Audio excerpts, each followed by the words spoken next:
Corbett. How do you turn this down? There should be a volume either up or down. Sorry, I can't see. Yeah.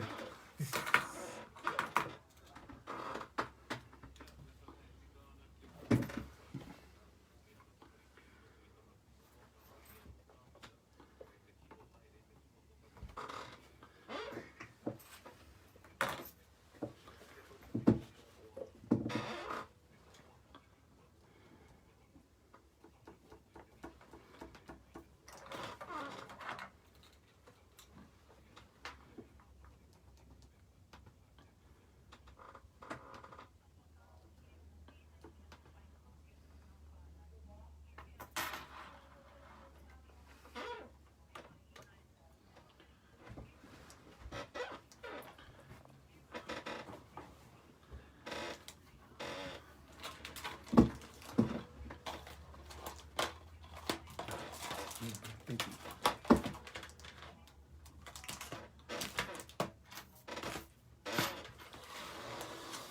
Corbett.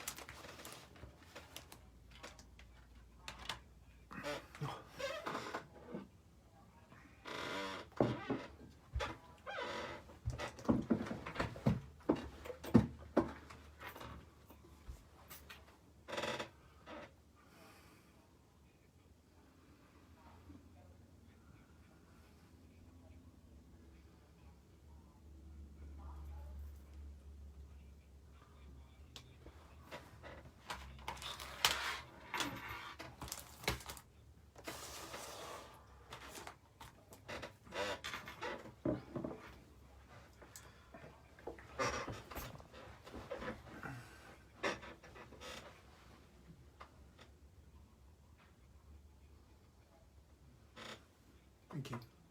2 minutes, please. Can you hear him? Sorry. Can you hear him? Yeah.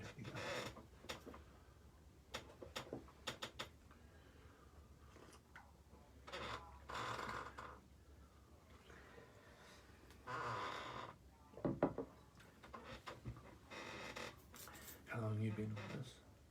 How long have you been on this? This Fisher? I've already talked to you about it before. At the beginning of the year. This was the first show we had to put it on hold because of COVID. Oh, yeah. So yeah. Have you been on radio? I was here for 4 years back in 2004, 2008. So then I was at New FM for 4 years prior to that. So lovely. I love radio, bro, but music was always number one, eh? So, you know. But now it's even music and radio, so sweet. Yeah.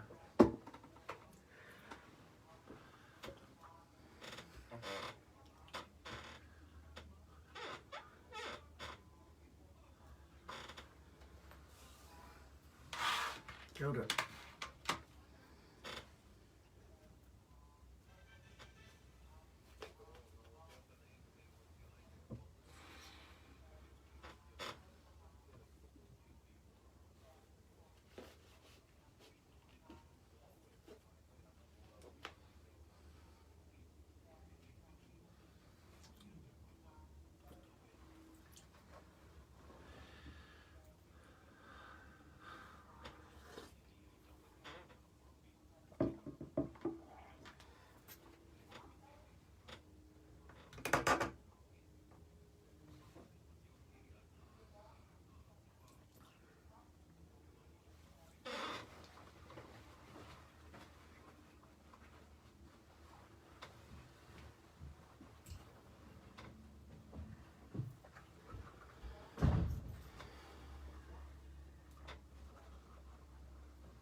Kia ora te whānau.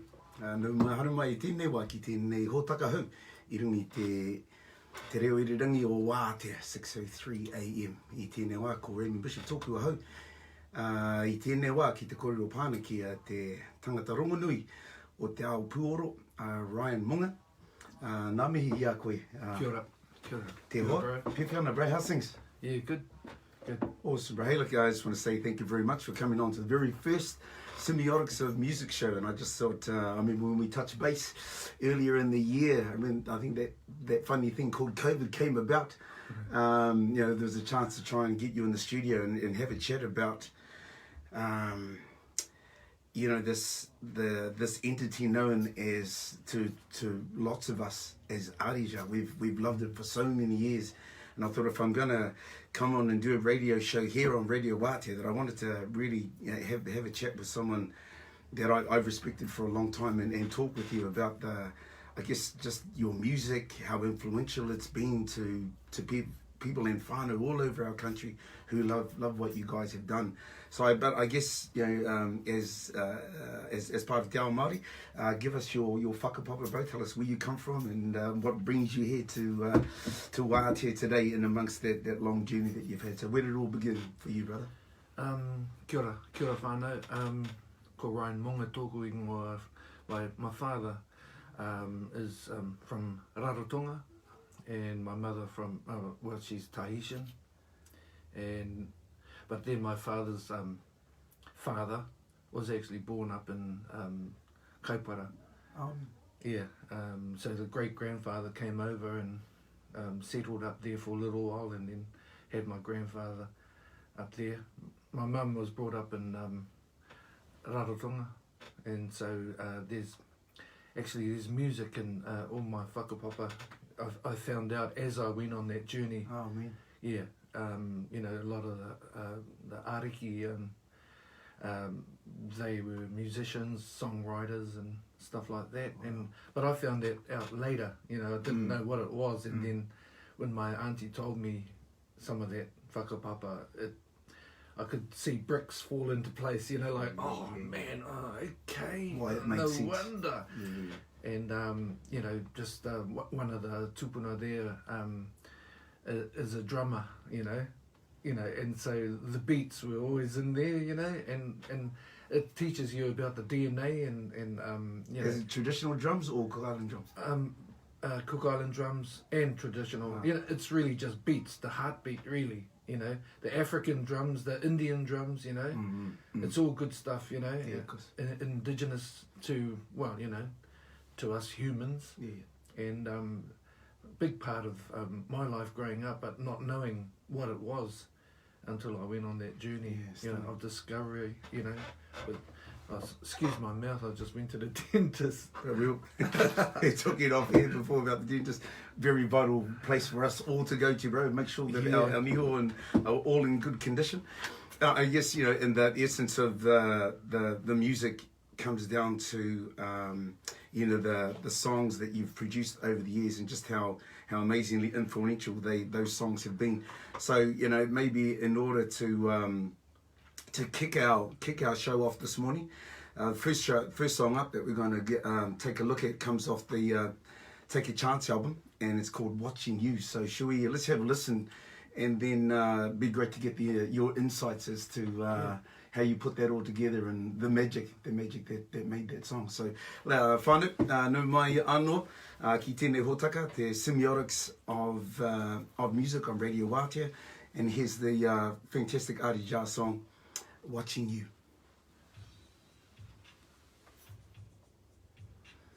It's part of our kōrero, bro, is really just that we go into we'll go into the, you know, like all those things that grew, where it all came from. We'll just kind of just deconstruct some of the design, you know, the flavors, the sounds that you thought would, you know, that all came into the vision that you had to, you know.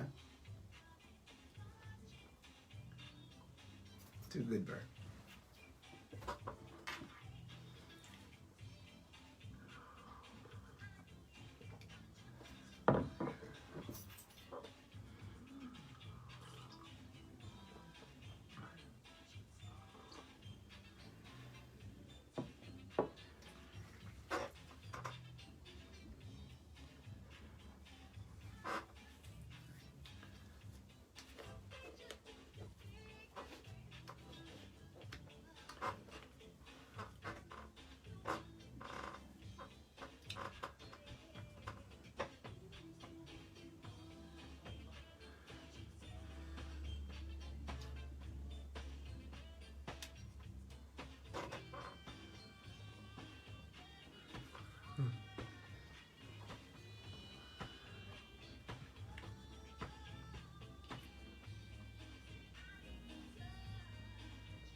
I was just thinking how maybe our whānau that are watching can't hear the sound. Oh, true. So, it's trying to think, are we? So we got visuals. We got visuals, yeah, but they can't hear it. Hey, bro. So just a question. We got video live going out, but it's like our whānau can't hear the sound. Can you play the track through here?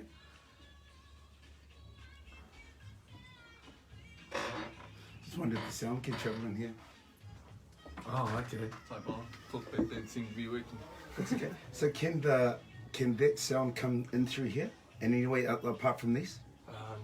Nah, not that I know. Because we got live, Oh, but there's no the music's not going that way. Ah, okay. Actually, I'll see if I can do something. Thank you, about my bro. that. Thank you, my bro. Sorry about that, whānau. We just realised that although Ryan and I are live, we're trying to coordinate the sound that we're listening to on air to coordinate that with our coordinator. So we'll get it. First show, little hiccups.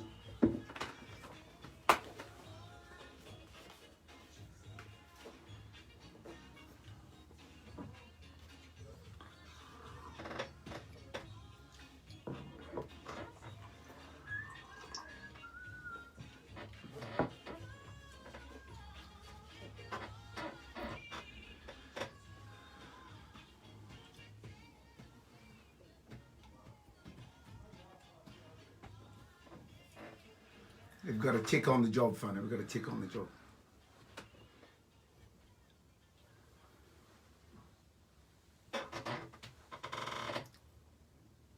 Fantastic. There you have it, whānau. The Watching You track from Arija, I've taken from the Take a Chance album. Now, bro, I guess the thing that I really enjoyed during that particular time is that song made you smile, and it's so heartwarming that it makes you feel that way, and because that's how it feels to all of us, bro. We've got our brother that's on the desk next door, and he's grooving. I'm sitting here grooving, and I'm sure everyone that's ever heard that song does that. What was when you put that song together? What was the first intent that you had when you designed the song? Well, actually, all of it starts from the ground up.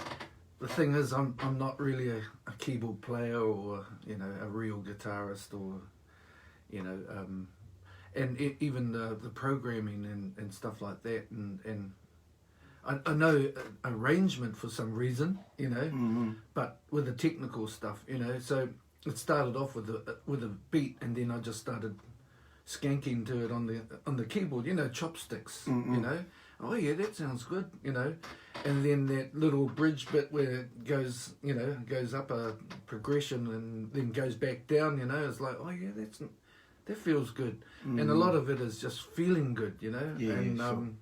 So, this song was created just with music first, so there's no lyrics or melodies, and then I thought, okay, what kind of bass goes with this, and being a funk bass player, I had to have some fun in there too, so yeah, cool. I couldn't just do the finger and then not have some plucking. Take it to the there. funk, Yeah, so that song just that piece of music just sat there for a little while until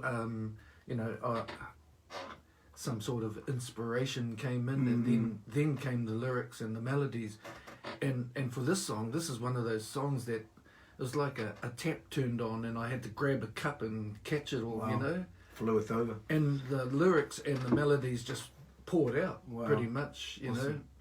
and it just fit nicely.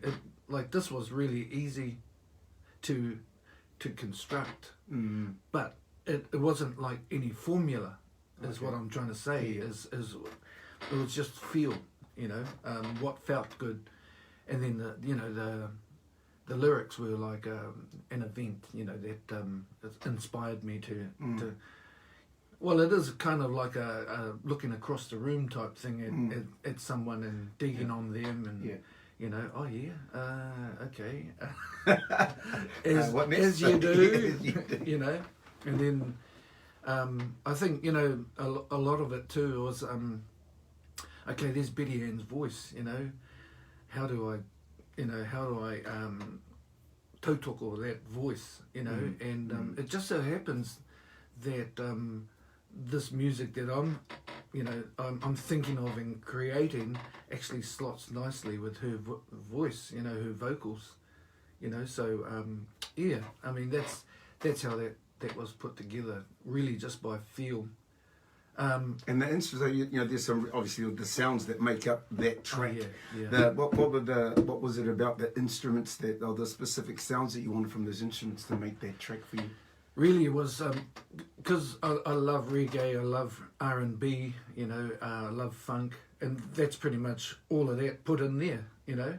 It's got a funk bass, it's got reggae skank on the keyboards, you know, and then it hasn't got the reggae beat, but it's got the, you know, R&B kind of feel, you know. And see, for me, it wasn't about a genre, it was just about music. Yeah, sure. You know, being taking from all sources to make that track. All sources, man, and that's the thing. Music can come from anywhere, you know, on your journeys. And I think sometimes we get into this thing of, oh no, it's got to sound like this, and the guys over in the States are doing this with theirs, and they're using this new gear, and really, you know, you could drop a spoon in a cup, and then oh, that's a nice sound, we'll put that in, you know, nice. Just things like that. Organic. Yeah, that's what it is, and to me, that's where music comes from. Yeah. That's just my view.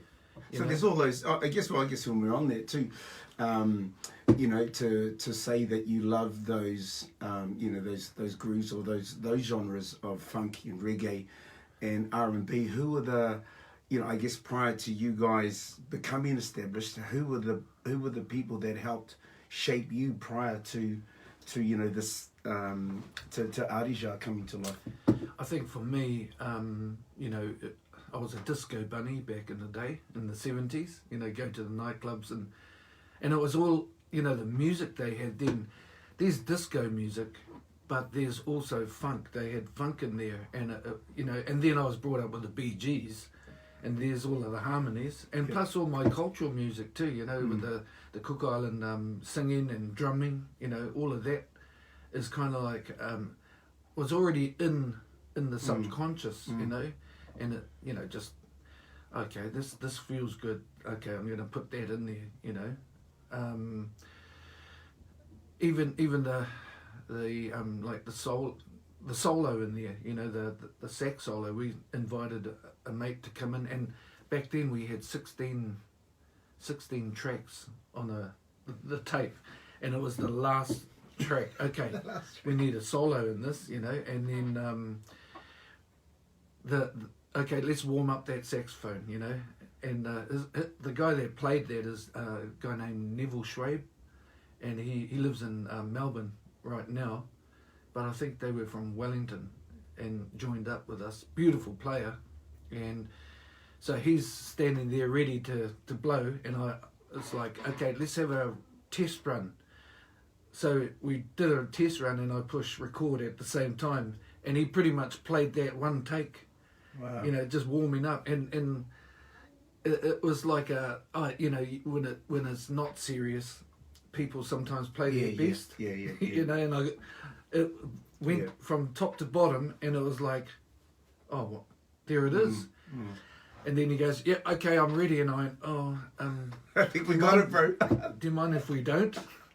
I can't afford to, because back then there was no copy and paste. Yeah, true. It was like, where do you put the solo if we want to try it again? We had to run over the same solo, you know. So I pretty much just kept it, took that gamble. Well, see, even like that, I mean, that's technically it's an educated gamble too, because you could tell that it was on.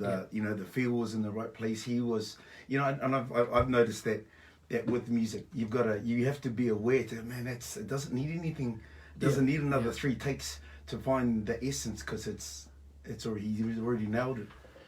Yeah, all of that stuff, you know. I mean, I did all of the, you know, the drum programming and the keyboard playing and, you know, just things like that. And so I guess, you know, when you look back on and listening to the way that you captured that song, if we look at technology then to technology now, just how, you know, the digital world's just made it absolutely incredible. I mean, you go from tape to the digital MIDI world. It's totally. It's like I did my first demo on a double-headed tape deck. You know, just swapping cassettes around. That's awesome. That's awesome. I did 4 songs with Betty Ann and Tony T.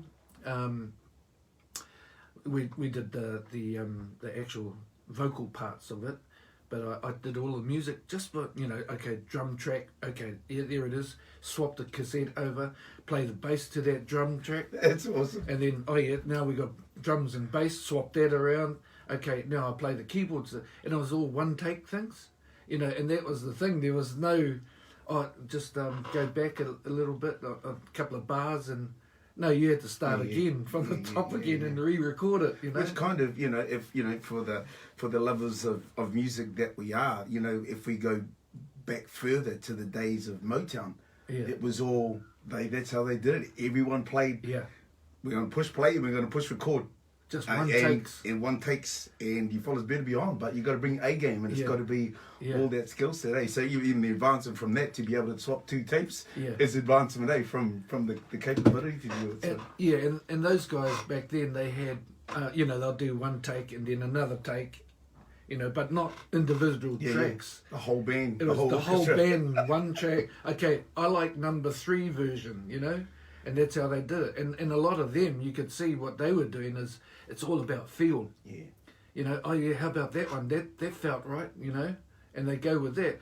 And when they're feeling good about it, they know they know the audience is going to feel good about it. Yeah, nice. So part of that too is the I guess the skill set of the people, eh? When it comes down to it, it's like you say, you talked about having that sax player that was on. You're talking about having the right musicians, Tony T, the people to be able to play the music the way in the expert manner that you require. Yeah. Because of the precision that's required to make it happen. Yourself included, obviously playing parts of the song. And so it was quite hard for us to get together and write together and finish something together. That was the hard part, is actually finishing. And the way I look at it is there's a lot of leaders in our band, back in the early days. You had JD, who's a programmer himself, songwriter himself. Yeah, Trevor Collins played that guitar on that. I let him do it. I do a basic guitar thing and then let people. Barbara Griffin played some keyboards as well, and some BVs and backing vocals. And just to whatever felt good. You didn't have to be the best musician. It's what you brought to the table.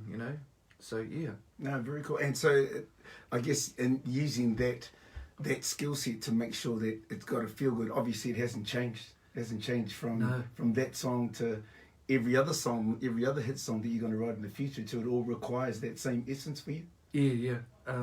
It is about that. And the thing is, I haven't been to school to learn this stuff. It's just, I think we all have it in us. Yeah, true. It's just how you follow up with it, and really, at the end of the day, it comes down to how you feel about it. You can't really please everybody, and so you'll gather those. If you please yourself first, sounds selfish, but.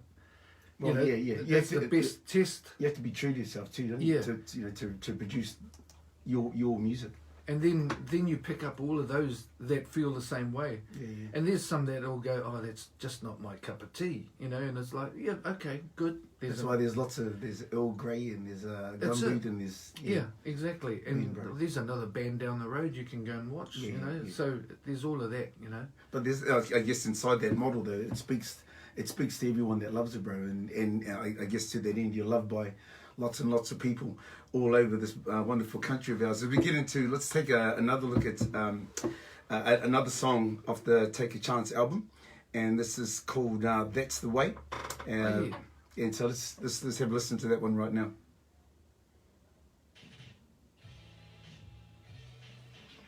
Lean, bro. Love it. It's a shame though. Shame our whānau can't hear. I think he's trying to get he's got the tech. The tech gonna come and put a speaker in there so they can have a listen. Jumpy. Ooh.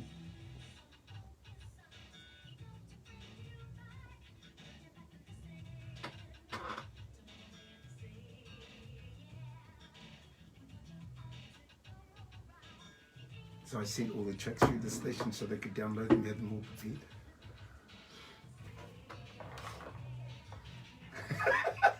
Sorry, guys.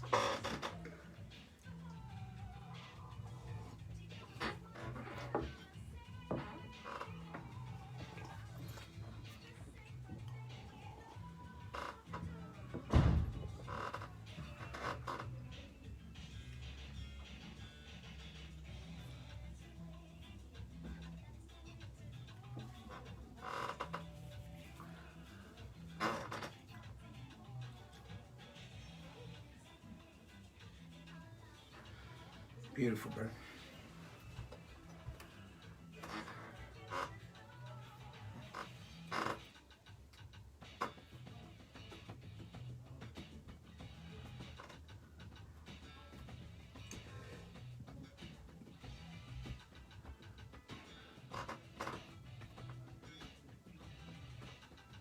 I think they pull everything down off iTunes and stuff, eh? Not sure why that would have happened before. Thought it would have been crystal.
That's the way, man.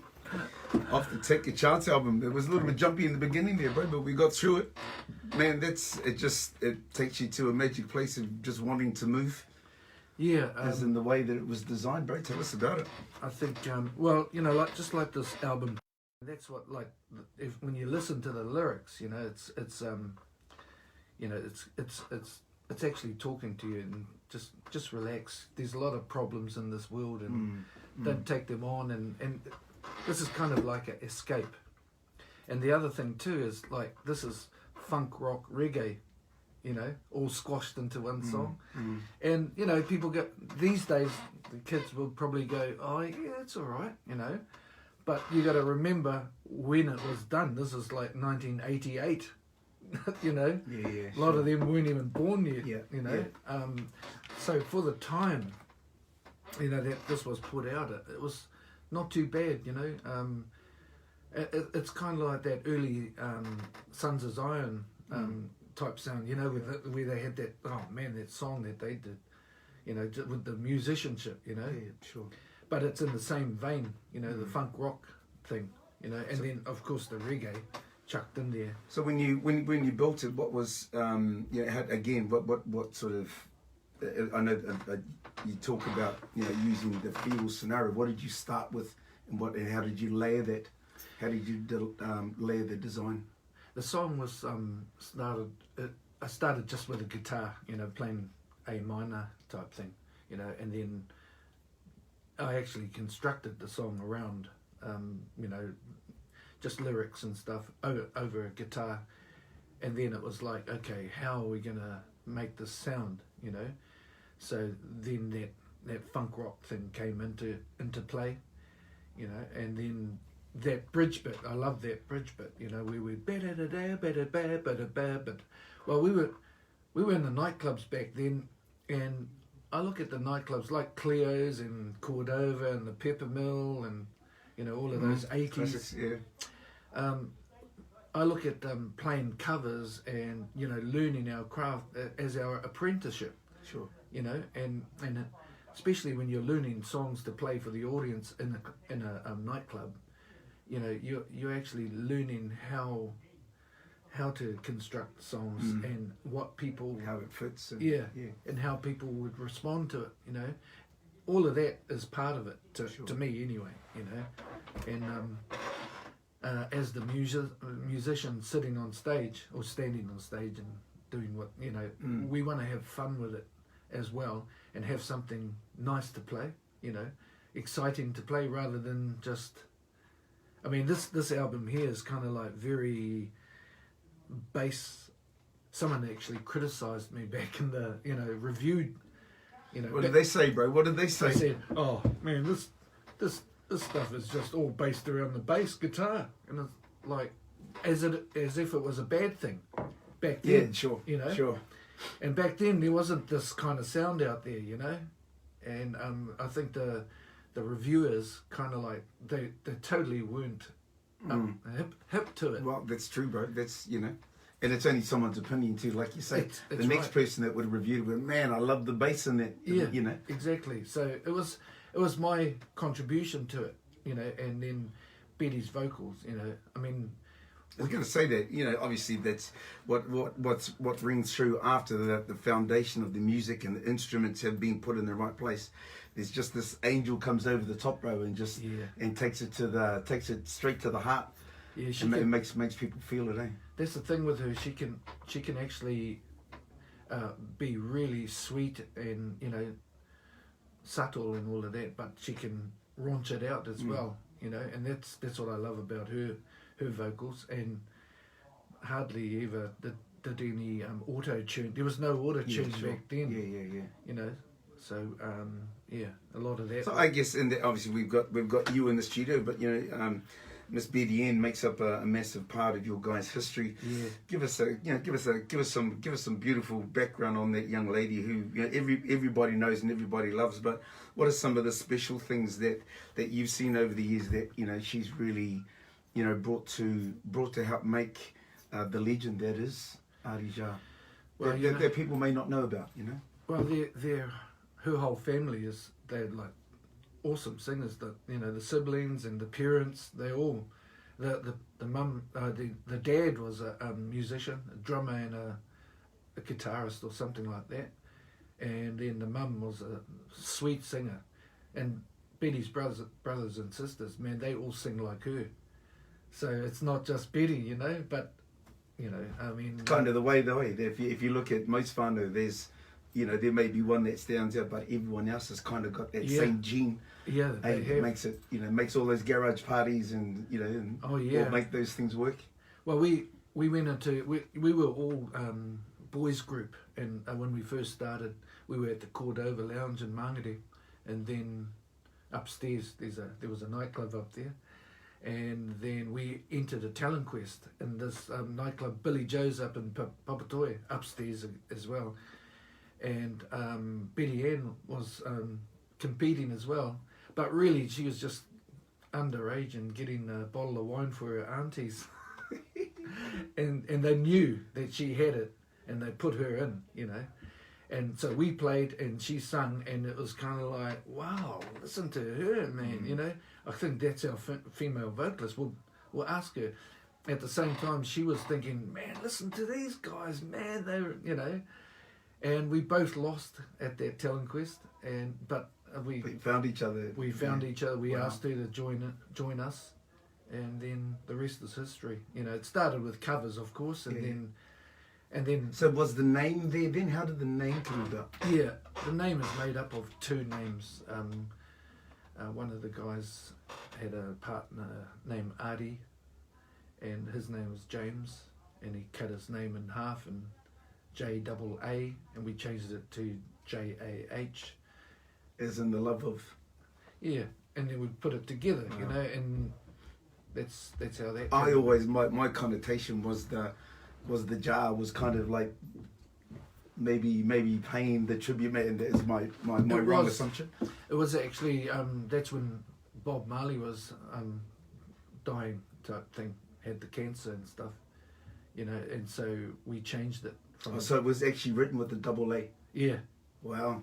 It was double A. Well, thank you for telling me that, bro, because I always thought it was straight to the paying homage to Bob and his influence. It was on all of us, but then because it came from the JA to the JH, that's wicked. The thing about it is, I think it looked cool with the double A as well, you know, Adija. Yeah. But at that time, you know, the king of reggae and, you know, the Wailers, they you know, they were out there, man, and we had to tribute to them, you know. And so that was our tribute, was changing the A to the H. So if we look at, you know, if we can have I guess a quick chat about how you've taken from or drawn from, you know, those genres of you know, funk, reggae, and you know, rock, and lots of other things like we've talked about culturally, things that have influenced you, that have been maybe just sitting there, and you've found a way to be able to incorporate them into your sound. What was I guess we talk about Bob. What was his? What did he do to you to make you love what he did? Well, for me, it was actually the whole band, especially the Barrett brothers. That they're the engine room of that whole sound, you know. And when people say, you know, Bob Marley, to me it's Bob Marley and the Wailers. Sure. You got to acknowledge those guys as well, you know, because he wasn't doing it by himself. Yeah, exactly. But he was a good songwriter on top of that, and he had the meanest foundation, you know, under him, supporting him, accompanying him, his vocals and his message and his you know, his songwriting and stuff. And it was the groove from the brothers that really inspired. You know, it gets you moving. That's what it is. It's, I mean, even Bob says it. You know, it's a people movement. You know, people working, people moving. Yeah. I remember one of his, you know, interviews or something. But that's what it is. It's when you can communicate with people's body clots, you know, and their rhythm inside them, you know. And I think they had a really good understanding with that, and just the feel of those recordings, you know. There's a technical thing, and those recordings stand up to today's, you know. The mixes are just beautiful, you know, and subsonically, you know, it's all been mixed really nicely. You play it anywhere, and it just comes out. Time the same. It's just beautiful. But to me, it was the feel, how they got to, you know, even the little percussion bits that come in, you know, and it's just. It's like science, you know, the way they've put the skank in there as well on the keyboards, and on their timing, and you know, and the one drop, of course, and see even that one drop, the one drop is about leaving you hanging, you know, on the one. You think you're going to drop on the one, but it's no, there's nothing there. You're up in the air like, hey, oh, you got me, you know, type thing. And like silence is, you know, that little gap is like air, and it's like, what do you call it? It's musical. Silence is musical absolutely. As well. You know, I mean, that sounds weird because, okay, let's listen to this song. Oh, there's nothing there. It's, you know what I mean? Yeah. But within a song, it's kind of like strategically placed in the right place. Oh man, that was nice. Cool. And when the band knows how to one drop or drop all together, oh, it's just beautiful. And they're just playing with our body clocks, man. And that's how they pull us in. Yeah, mean, bro. Yeah. Meanness. So you know, I take from the man. The message, you know, from his music. I think the way that he put that music, gave that music to the world. You know, and I see you guys doing a very similar thing. You're giving music to the world for us to feel better. Because I remember sitting in the lounge in my place in the capital of New Zealand, Tokoroa, back in the day, listening to when you guys first dropped "Time Makes a Wine." And I just remember hearing that, you know, they had the whole nightclub scene, and just the feel was just like, nice. Man, it was such a one of those songs in my lifetime as a lover of music, a lover of the game of music, was just priceless to know. I heard it once. I had a similar feeling when I heard in Form 2, and I heard Earth, Wind and Fire song, and I just said, there's no way possible you can write a song better than that.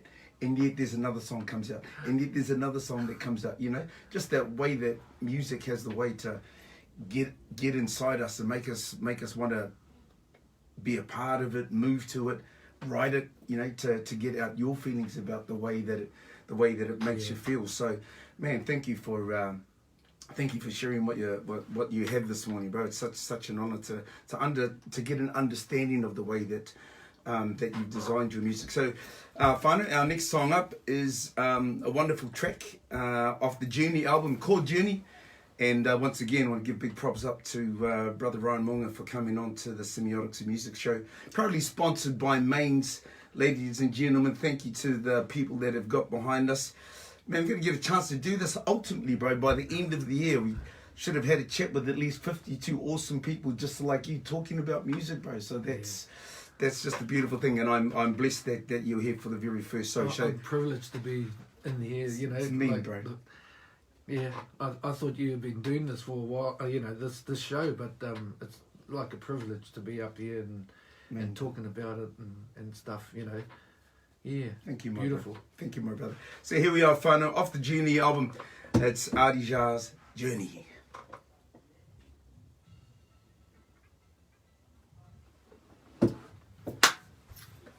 Kind of running to time too, bro. It's cool.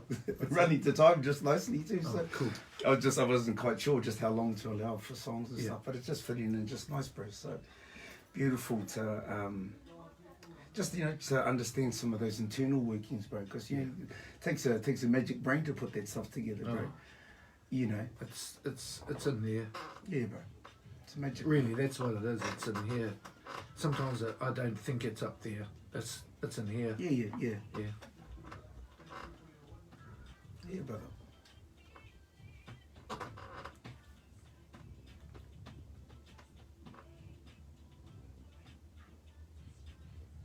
So favourite, do you have a favourite instrument that you like to play, bro? Is there I think it goes bass and drums. Bass and drums?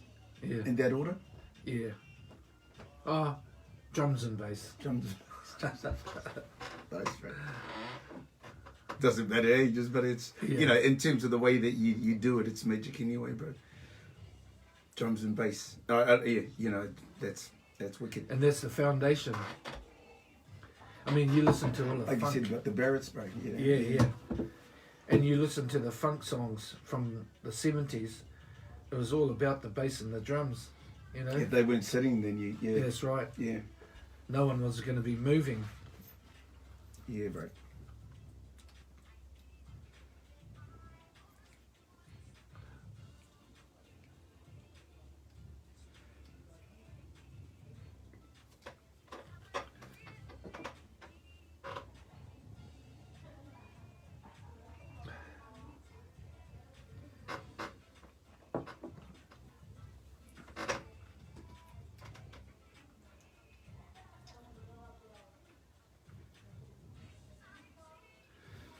Tonga would be a good place to be right now, bro.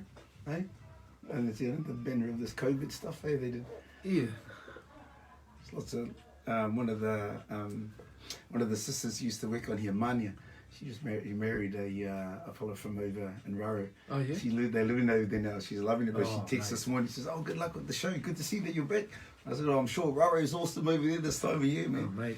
I'm building the house over there at the moment. How's it going? Yeah. But I haven't been back since the lockdowns and the restrictions. Yeah. Because I can't afford to have 2 weeks off, Yeah, sure. sitting doing nothing and paying for it. Yeah, yeah, true.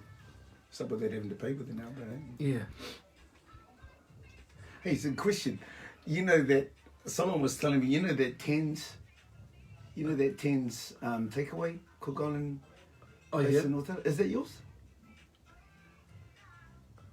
No. Oh, so Oh, I know who that. Yeah, no, that's not. Yeah, because someone said, "Oh, bro, that's right, Monga's place." Oh, bro, I'm going to go there and total, bro. Just because obviously growing up in Tokoro. Tents. They're doing that the Cook Island meals. Oh, yeah. No, our one's called Mama Ina's Kitchen. Oh, where's that? Manurewa.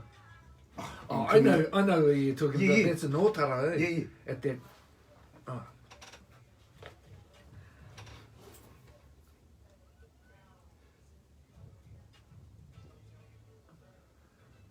Yeah, because when someone said, "Oh, no, that's Ryan's place." Oh, I've been going to you all the time, thinking I've been talking to your place, mate. Which is cool. They Still are yummy. rallies. Check. Yeah. But I didn't say, "Oh, bro, is this?" I didn't ask, bro. No, we get off them as well. The donuts. Oh, choice. Yeah. But I'm going to come out, bro. I'm going to come out and Tokoro. That's why I've been going out there to keep my Tokoro heritage because, you know, obviously my sister married into the Monga whānau down there. But what? Yeah. Do you remember Kani? Quite a bigger fella. He married my sister. Oh, They yeah. got 4 kids. Bro. Oh man. It was one of the older brothers of Sweetacre. Oh, okay. Yeah. Oh, there you have it, whānau. Jeez, just taken on a journey. It was great to hear that narration in there as well, bro, about the journey back to ancestors, back to beginnings. Tell us about that song, bro. Tell us the journey you went on in the design of that.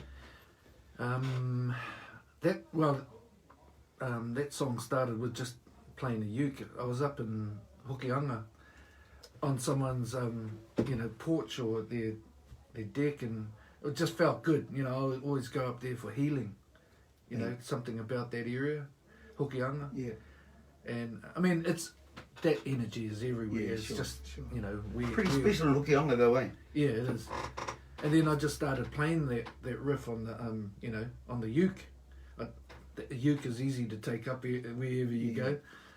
And then it was just, then when you listen to the lyrics, it's about going deep, connecting with the earth, with the universe and stuff. I mean, it sounds far-fetched, but when you're able to, put everything aside and just go within yourself and stuff like that, you connect, you start connecting with Mother Nature, you start connecting with each other, all of us. And at that time I was doing my whakapapa as well, which took me to Rarotonga, and then the rest of Pacifica, and not knowing that I had a connection up north as well, which goes all up, way up the top to Te Hapua. Wow. And Beautiful up there, bro. Yeah, and just knowing that is like, all those. So was that trip to Raro your first, or had you been there before but had taken a specific journey as part of that whakapapa? Yeah, I went there when I was 10 years old, and I pretty much learnt the legends and stuff like that of the migration, because right in there in our village, that whole district is Takitumu, and that's where the canoes. Wow. That was they left from there to come down here. I mean, there might be other journeys, but I'm talking about that 7 canoe journey, in the beginning, and then that was part of it, part of that song. Awesome, bro.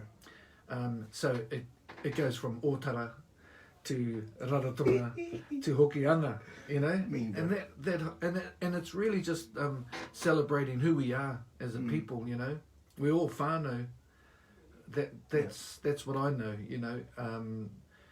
The legends over there say that our people left these shores to go to Aotearoa, and the legends on this side is like, oh, we came from Hawaii, which was, you know, and it's like, okay, we must be the same people, you know. That's the way I look at it.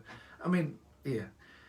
Then you get all of the other things that, you know, we're now colonised and you know, all of that stuff, and we're, you know, getting back our culture and celebrating it, you know.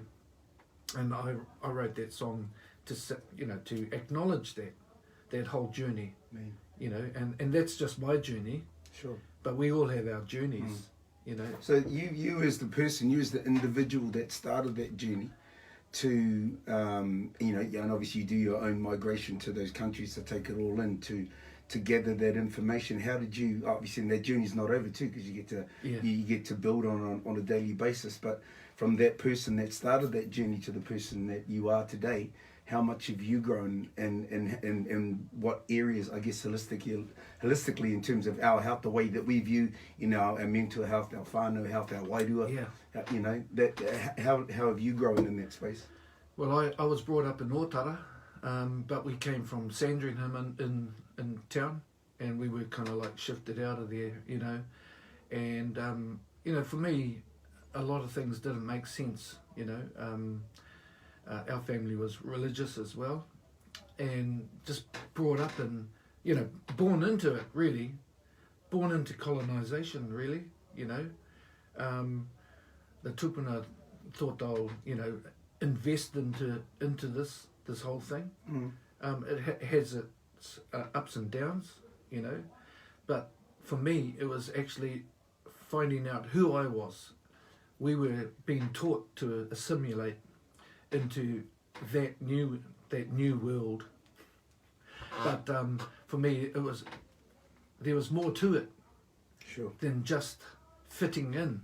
It was like, well, who am I, you know, and who are we? You know, there's questions they never answer, bro, because they want you to be that. They want you to be that other thing. They don't want you to know who you are, you know. So you've got to. Well, for me, I went in and searched for it because I wanted more answers. You know, I had the questions. Why is this not making sense and stuff like that? And then when you finally, you know, trip over it, it's like, oh, no wonder, you know.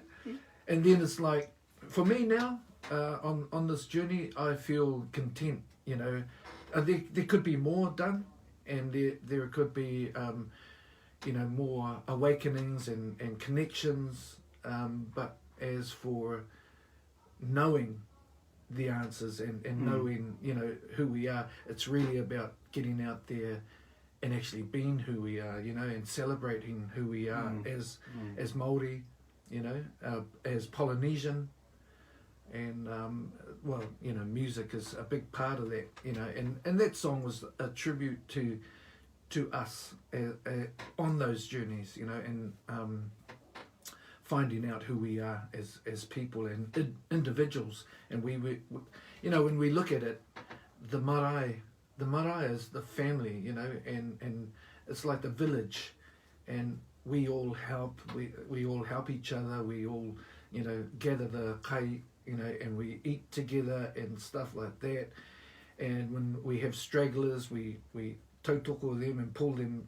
We don't reject them, you know, and that's, to me, that's why there's a lot of failures, because it's actually trying to fit into someone else's world, and it clashes. Rather than maintaining ours, the way that we would do it. That's right. It's because we are who we are. We're not them. So it's about figuring out how we be ourselves within that structure. Within that design, that design, actually. So sneaking it in there, in the songs, you know, it's like you don't really, I mean, you know, you're singing along and oh, this is nice. But it's a message to those ears that can hear it. That's They'll understand that that's just part right. of part of your journey is this journey that we're actually laying, and Yeah. and if you trip over it, then that was part of the intent. That's was right. for you to understand it. Yeah, it's about celebrating who you are, you know. And, you know, we do the music the way we do it. Well, we try to, so that, you know, we have our own identity, you know, and our own, you know, well, cultural feel and all of that. We do it our way.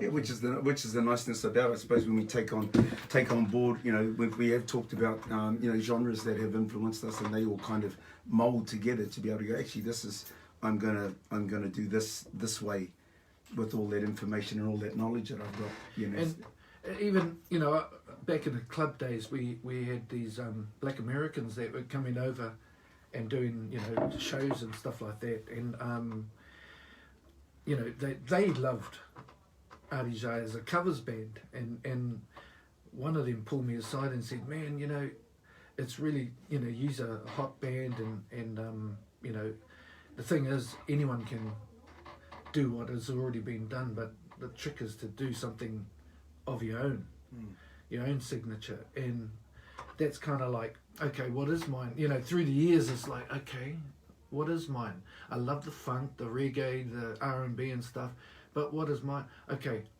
I got that, but I'm a Polynesian, and I love the uke, I love the drums, and okay, I'll put that in there, you know, because it's mine. And that's how the polyfunk was created. Yeah, and that's the magic that you've you know, you've left with us in your songs, brother, and we really appreciate it. We're just going to head off to the news, sport and the weather, and we'll be back on the other side of 11 o'clock, ladies and gentlemen. Mr. Raymond Monga from Arijai in the studio. Kia ora.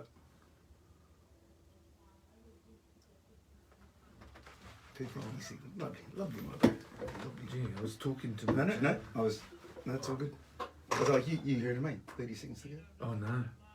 Oh, yeah, so he was telling me 30 seconds ago, so I thought I'll pick it up and then we'll just okay. go back on the other side. It's all good, bro. That's What's the next song? Word to the Mother. Oh, okay. I thought I'd try and keep it with the albums, you know? Bro, perfect, bro. I think it's just ideal the way that we've talked about and integrated lots of different things. Beautiful, bro. See, it's not just about music; it's about us as well. Yeah, you know, absolutely, bro. That's kind of what, you know. That's kind of the idea as to what are we made up of, you know. What are other things? Like, bro, I remember, you know, because I've loved this. I've loved music since I was like, well, forever and a day. My dad came from a similar background, bro. Like 16 in the whānau, they were all musical, bro. Oh, I remember being 5 years old, lying on the bed in my nan's house. And there was 4 of my dad's sisters and my nan harmonising to Blue by You, bro, and just goosebumps. I know, mate. And I just went, I don't want to do anything else but that. Yeah. I just want to sing. That's my whole life. That's all I ever want to do. Yeah, I've had that too.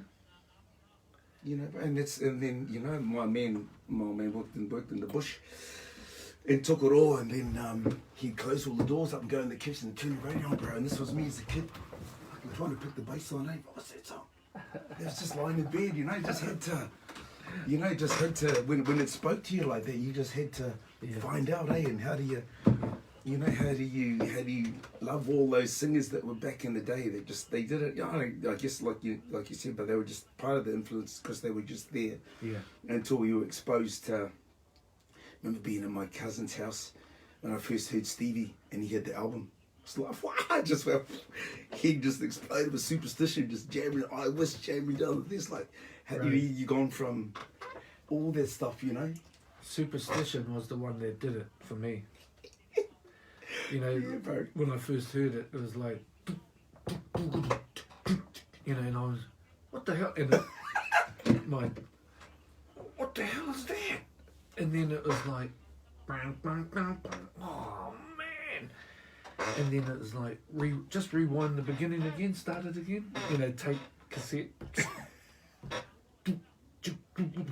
Oh.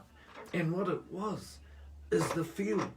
Stevie's feel is just over the top, man.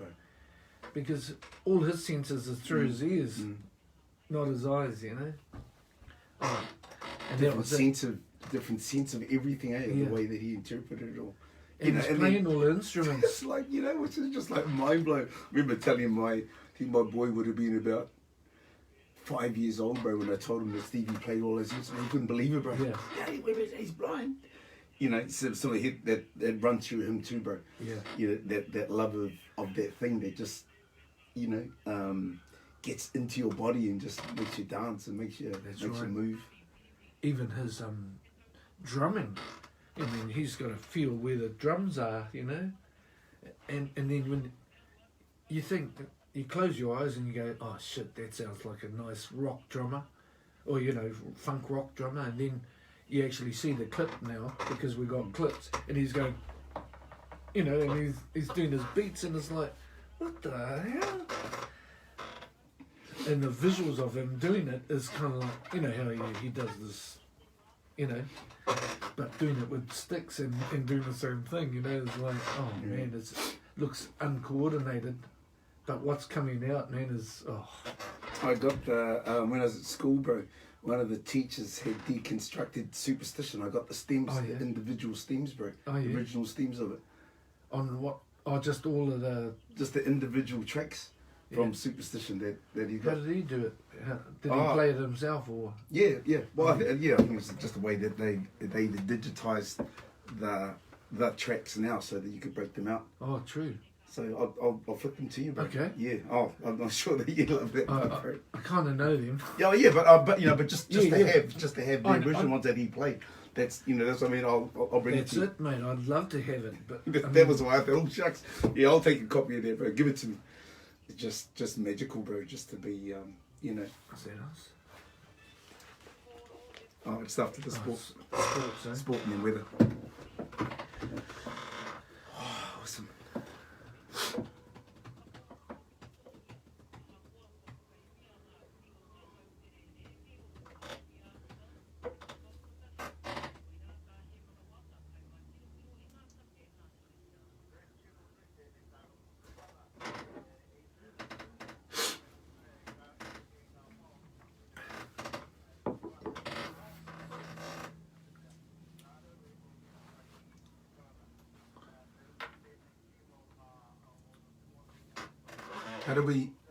How did you go with did the tech find a way we can listen to it?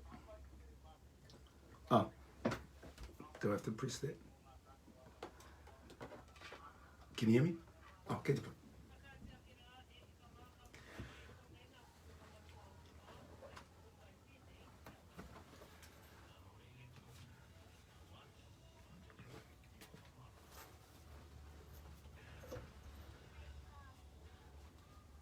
Kia ora anō te whānau no mai hoki mai ki tēnei hōtaka, te Semiotics of Music, i roto i te tari i tēnei wā, Ryan Monga, mai te pēne o Arija. Kia ora ana. Kia ora brother, kia ora brother, kia ora ana, kia ora ana. In the design over the first hour, we've talked about the amazing nature of the songs that you guys have designed, and to that end, it's wonderful to hear the way that you've laid your hand across the design of those all those beautiful songs. You've had a number of people that have come in and contributed to the band's sound over the years. Must have been just great to have all those different skills, all those different feels, all those different interpretations and use of the different instruments to help make the sound of Arija, the sound that we know. Well, what it is for me, I sit in the dungeon and doodle type thing, and I start with the drums and bass and a bit of chopstick keyboards, and then a bit of guitar, and then when the song idea starts to take shape, what I do is I'll write the lyrics and melodies and sing it myself, but you never want to hear those demos. Hopefully they're locked away in the safe, bro. No, I deleted those. She kept them for prosperity, bro. And then Betty just comes along and does her magic, and learns it like a cover type thing. Wow. And then I get musicians to come and play over the top of what I've done, and they add their magic. Sure. Keyboard players and actually the next one is got some rap. Oh, me? Looking forward to that. Shall we listen to this before Yep, that's okay. Yep. I start talking No, about it? absolutely.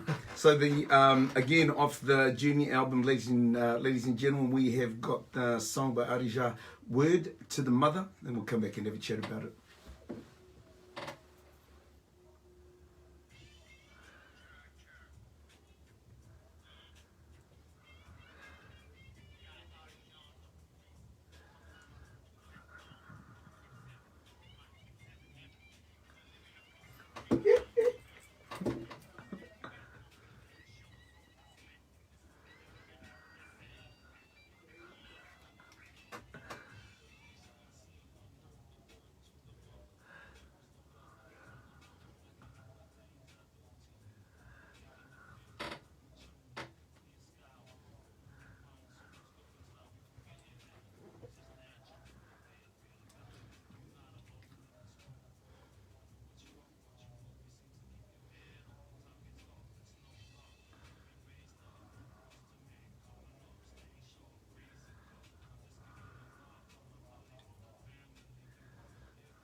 Too good, bro. Too good.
That's a groove, bro.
Yeah.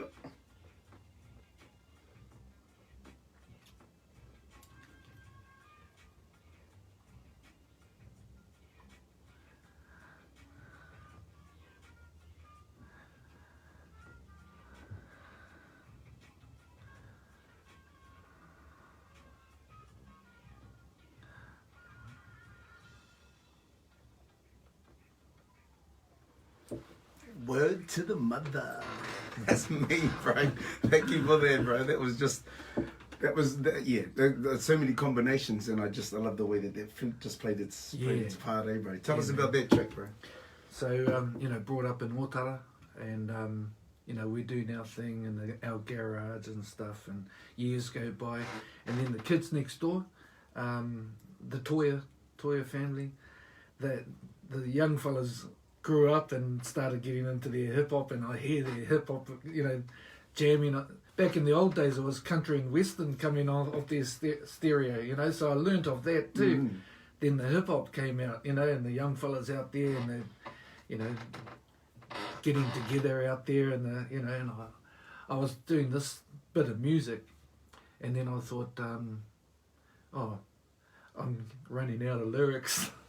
And I went, hey, hang on, I'll go and ask those guys next door if they want to you know, contribute. And their group is Verbal Assassins, but I think they're not together anymore. But Waze, Toya, and Philly D are rapping and doing that.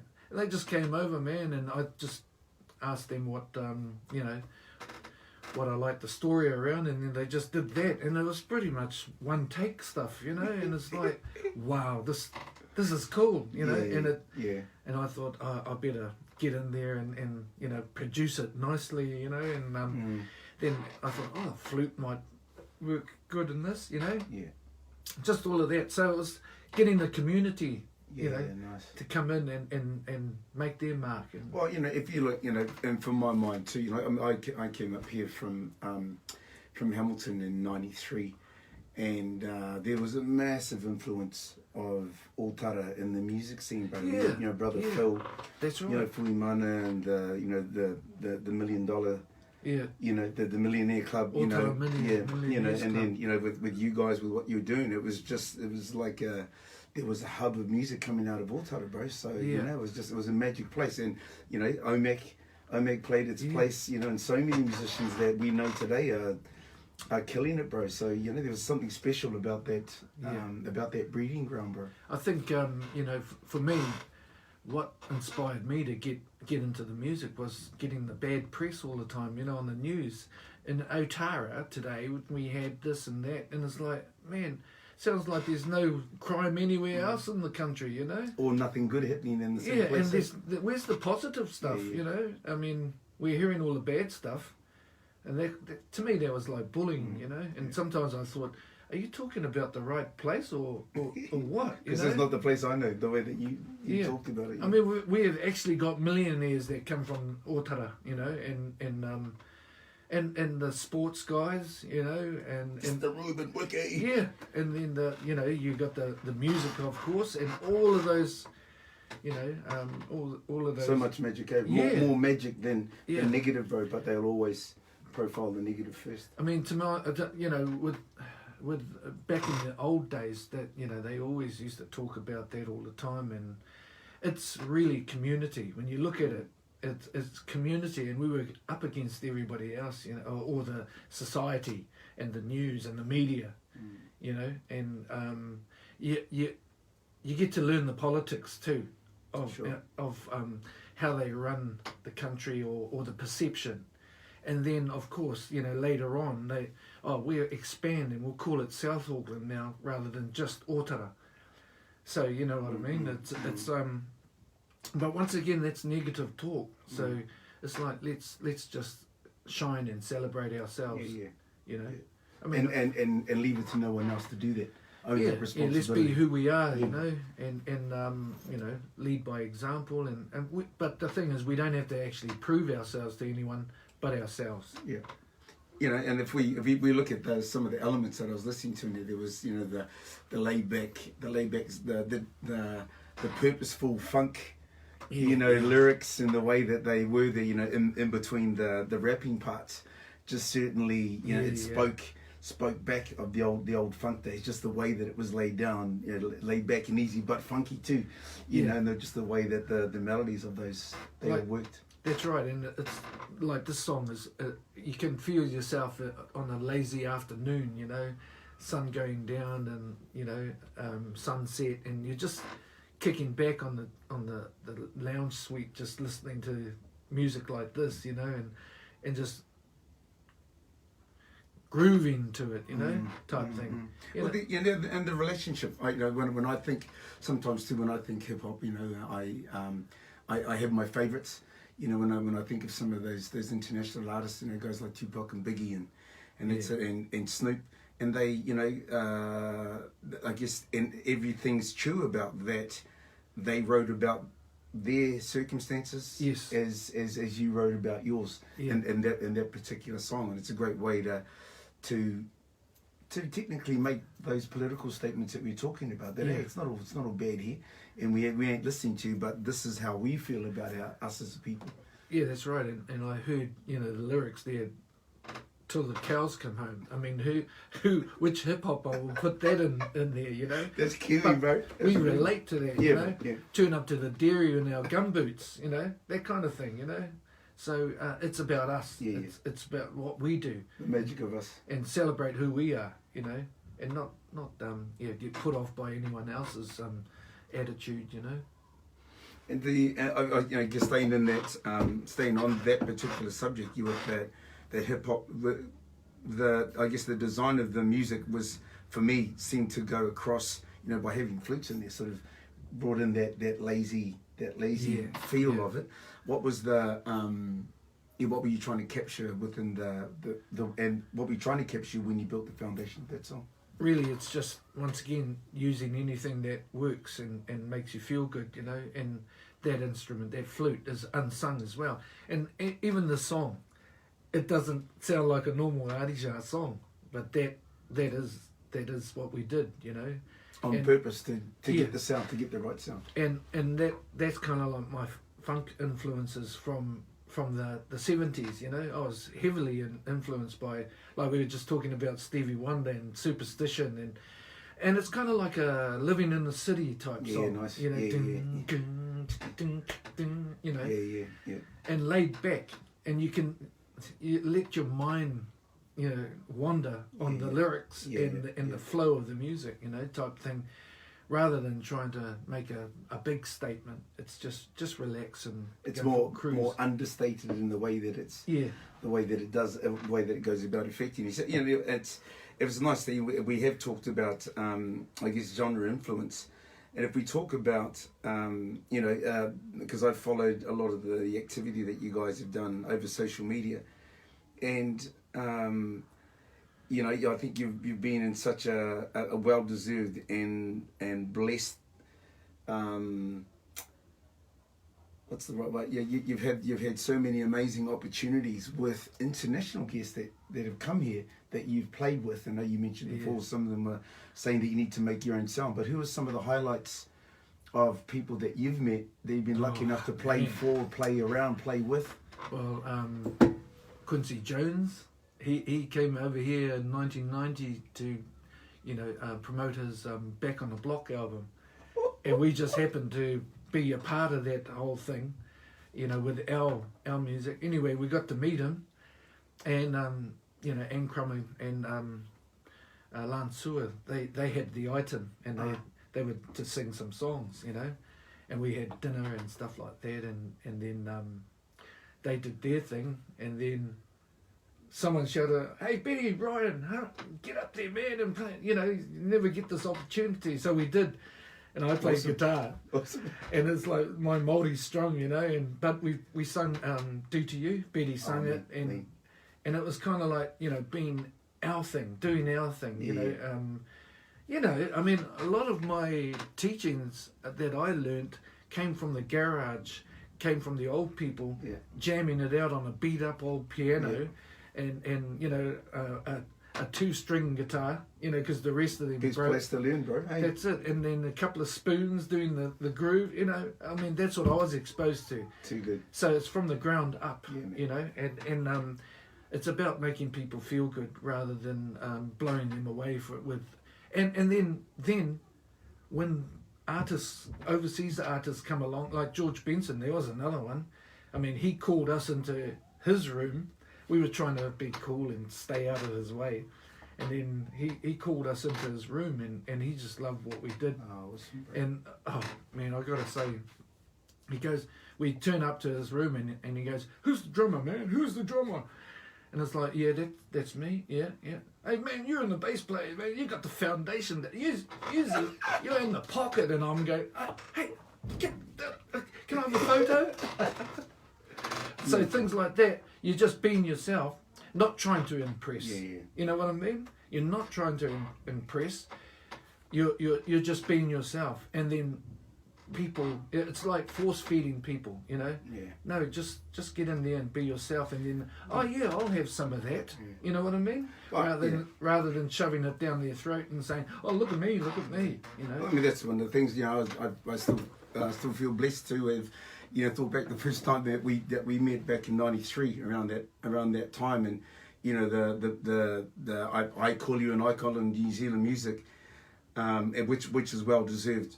But I've never seen or never felt, never had that feel that you think that you're better than other people, which is such a testament to your mana as an artist, bro, and the way that you do. Because you know there's magic. There's over here, whānau, we've got some couple of giveaways to give away today. Ryan's brought us in some signed copies of these magic things. You know, and through all of that amazing journey, it's just you've always. Everyone that you've, everything that I've seen, you guys have just been humble, gone about your own mahi, and all well-deserved accolades of, you know, you've got it all because you deserve it, bro.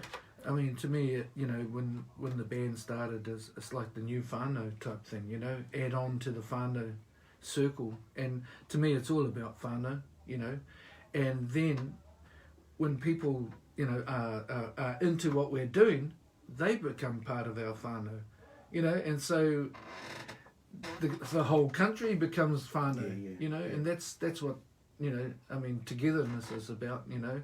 I don't want to sound soppy or anything like that, but, you know, in this world, we got to connect, you know, connect with each other, put all of the ego aside and you know, celebrate who we are.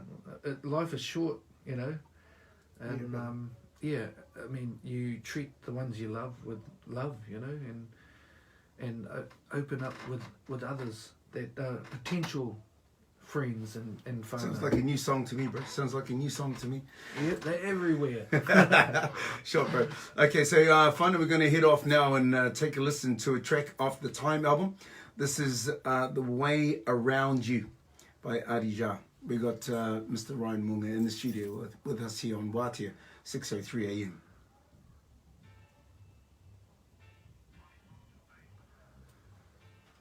Name, bro. So how did the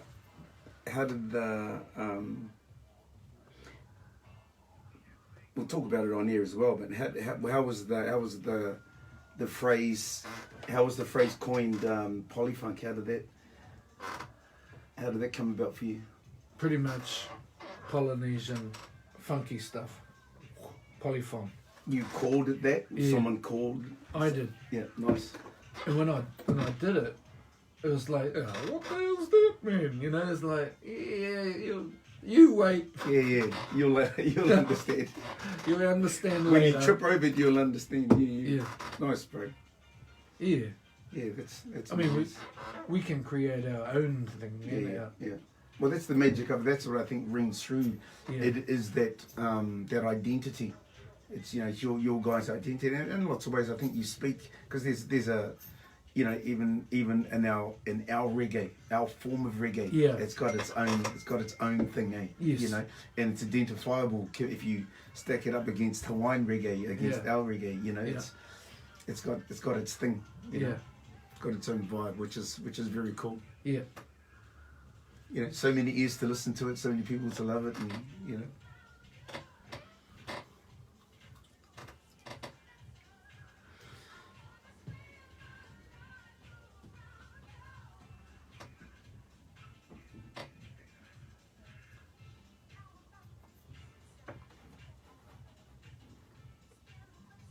Trying to think of a way, bro, that if I went to Radio Waatea Live, would that song come up for us without it feeding back?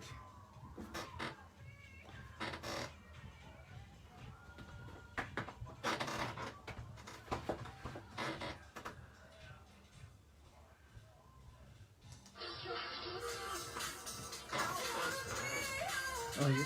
So it's working. Well, I've been gone live off here, so it's fun if you can hear what we're playing. Oh yeah. Oh cool. Let's see.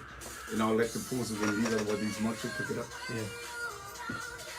So that's There we go, whānau, a bit of tokoro innovation there. We turn the music on, listen to it live so you can hear the magic sounds of Arija. Should have got onto it before that. Jeez.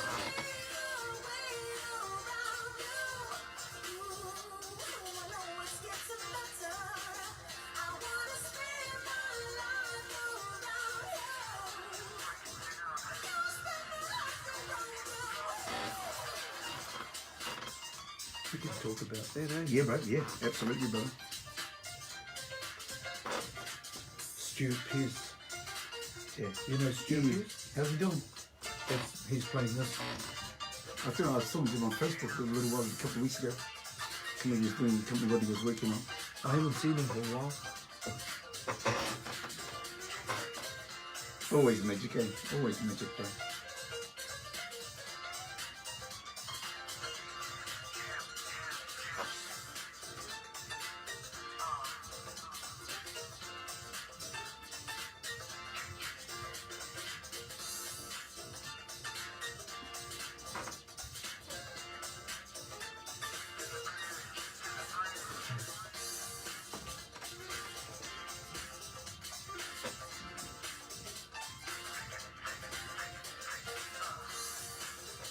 Have they been what's coming out in our headphones? Not this though, eh? Yeah, it's slightly delayed. That's the radio. Yeah. Okay.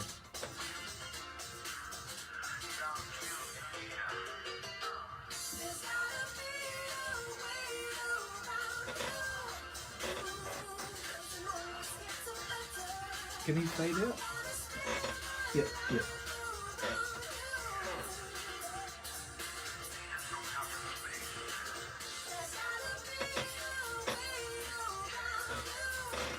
We got it on in here.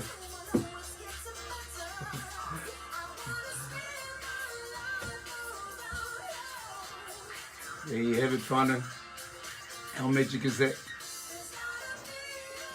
Arija house. We found a way to be able to let you hear what we're doing over here as I pause that, otherwise we're going to get some feedback. But we were talking as the song was playing, Magic Song. Tell us about the foundation of how you built that song, bro. But I guess the lens to be able to talk about it, I guess, it comes from this name over here, the Polyfunk, as a name specifically crafted by yourself to describe the magic of what you're doing. It was part of that, when our friends from the States came over and, get your own feel. It's like, okay, what is our own feel? So polyfunk is kind of like, I was brought up with the funk. You get your funk music and then you get your funk music. It's like singing and singing. Yeah. So that's what that funk thing is about, you know. And then poly is short for Polynesian. So it's just slapping that on top of the funk, and it's not traditional, Polynesian, so I can't, I don't want to insult anyone, but it's actually just putting it out there so that people get a taste of it, and then they go and if they like what they hear, they go out there and search for it. We had people like Brother Love, and they all my cousins, and that's the traditional side of our island music, Sure. especially on the Raro side, on the Cook Island side. But it's once again doing our own identity, and putting our thing out there.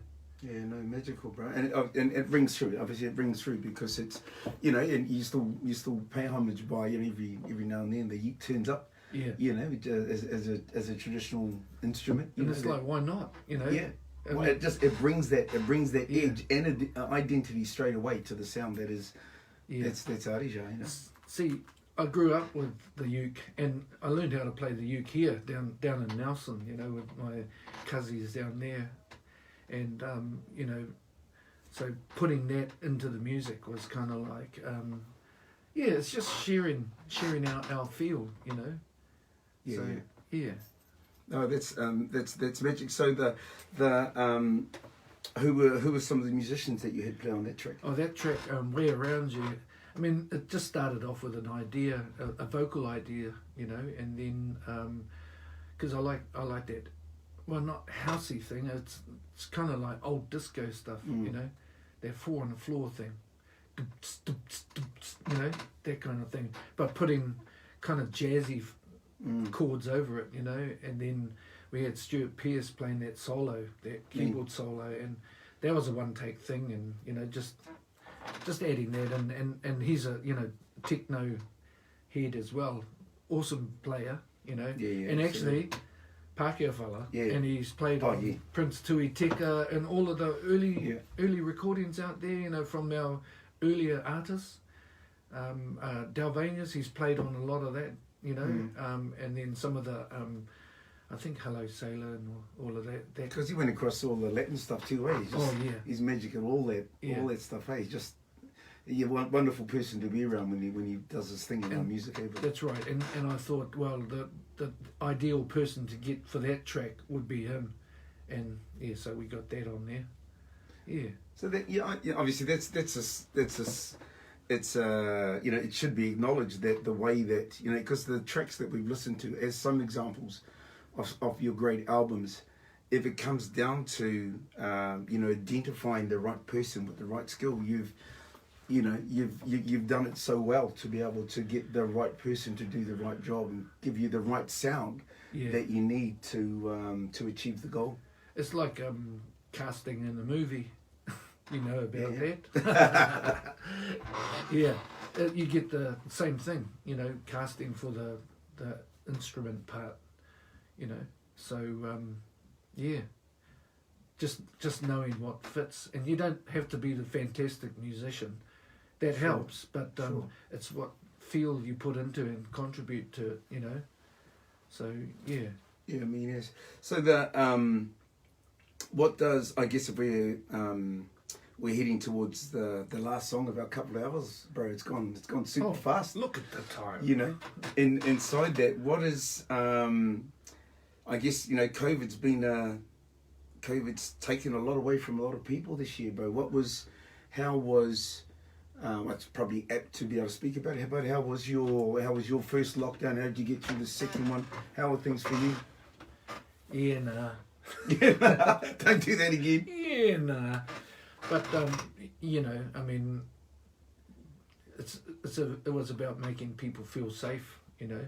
But for me, it was hard, you know. I think for a lot of us, it was hard, and having to distance ourselves from everybody. It was like just a hug was like I wanted to do that, you know. Yeah. But of course, you know, you get the no, keep away from me. You might have it, you know, type thing. So for now, I think people are celebrating that you know, human interaction. Yeah. You know, so important, eh? Yeah, and community. It's healing. You know, we share energy, aura. We you know, of each other. You know, and that's how we survive and thrive. So I guess, you know, within inside our corridor, when I have my ears on, listening to like your take on the world, bro. And I guess you've got a lovely naturalness to the way that you perceive your participation in the human race and the way that you've contributed your beautiful music. But there's also the sense of a wellness to be able to, you know, keep yourself in check, keep yourself together, keep yourself technically sane in this world that we live in. That can be a rat race. You know, what are the steps that you do to look after yourself? Yeah, it's like try and stay on top of your health. You know, try and research the information that and don't just fall into that routine. You know, we tend to fall into a routine, and it's week after week after week for the rest of our lives type thing. For me, it was about changing the script for myself, you know, because I was getting in that routine. It's like there must be more to life than just doing this cycle, you know. So, I mean, I do I love motorbikes, so I do a lot of riding up and down the country. I love fishing and on the kayak, you know. And that's, you're closer to the elements rather than just being on the boat speeding around. I'm not saying that's bad, but I'm just saying it's about connecting for me and connecting with people. I go on, well, once we were let out of the lockdown, mate, I went for a hikoi up north and visited all the family that kept in touch with me on Facebook, you know, and just reconnected with them personally, you know, that personal touch and connecting physically type thing, you know, and then just move around. It was just a weekend, but it was kind of like you move around and it's part of healing. That's what it is for me, and trying to keep the health and what you eat, and you know, cut out sugars or whatever, you know.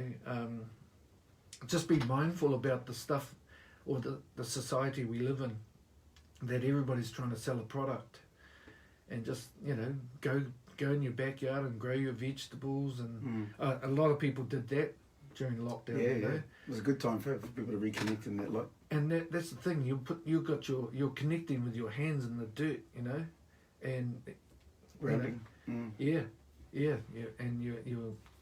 giving back to nature.